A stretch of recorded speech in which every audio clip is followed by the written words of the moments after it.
তুমি তোমার নিজের ভালো মন্দ সবকিছু বোঝো। যেমন তোমার হাজবেন্ডের মনে করো যদি এক সপ্তাহ এমনি না থাকে, এক সপ্তাহ যদি তুমি ওর সাথে কথা না বলো, তোমাকে খুব খারাপ লাগবে না? একটা খুব কষ্ট পাবা না তুমি? পাবা না?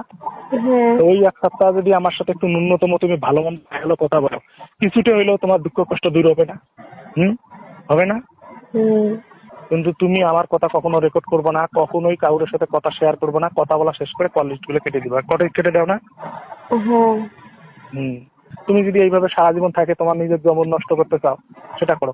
তুমি খালি আমাকে একটা প্রশ্নের উত্তর দাও তো, তোমার এখন যেরকম যৌবন আছে, শরীরে যেরকম চাইতে আছে, তোমার হাজবেন্ড যদি 7 বছর পর আসে, 7 বছর পর তোমার শরীরের এইরকম যৌবন থাকবে, এরকম চাইতে থাকবে? তোমার এখন বয়স 25, তখন বয়স 25 থাকবে? থাকবে? থাকবে? হ্যাঁ, তা সেটা তুমি যদি তোমার মাঝে মাঝে মানে 1 মাস 2 মাস বা সপ্তাহে বা 15 দিনে কখনো যদি মনে করো তোমার ন্যূনতম এনজয় করার ইচ্ছা থাকে, মনে করো গোপনে যদি আমার সাথে তোমার মোটিভিটি চেঞ্জ হয়, তুমি যদি এনজয় করো, সেটা কি তোমার জন্য ভালো হবে না খারাপ হবে? যদি তোমার মন মানসিকতা চেঞ্জ হয়, তখন তোমার সেটা ভালো হবে না খারাপ হবে? বলো, কি মনে হয়? এরকম চিন্তা ভাবনা আমি করি না। আচ্ছা ঠিক আছে, আমার তোমার প্রতি আমার 3টে পরামর্শ।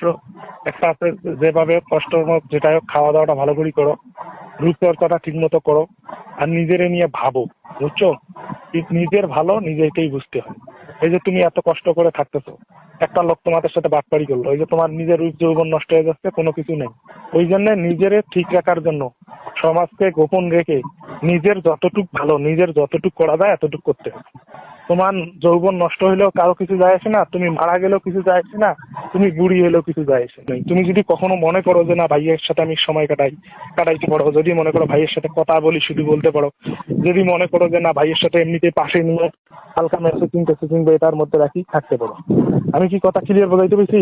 এই জন্য তুমি যদি এখন মনে করো যে আমি আমার স্বামীকে মানে ধোঁকা দিচ্ছি বা স্বামীর সাথে আমি করতেছি, এটা আলাদা বিষয়, কারণ তুমি তখন বাধ্য, তুমি চাইলেও তোমার স্বামীর তুমি কাজে পাবো না। এই জন্য একটা তোমার স্বামী কাছে থেকে যদি তুমি কিছু দুষ্টামি করো, সেটা একটা আলাদা কথা। আমি কি কথাটা তোমার ক্লিয়ার বোঝাইতে পেরেছি?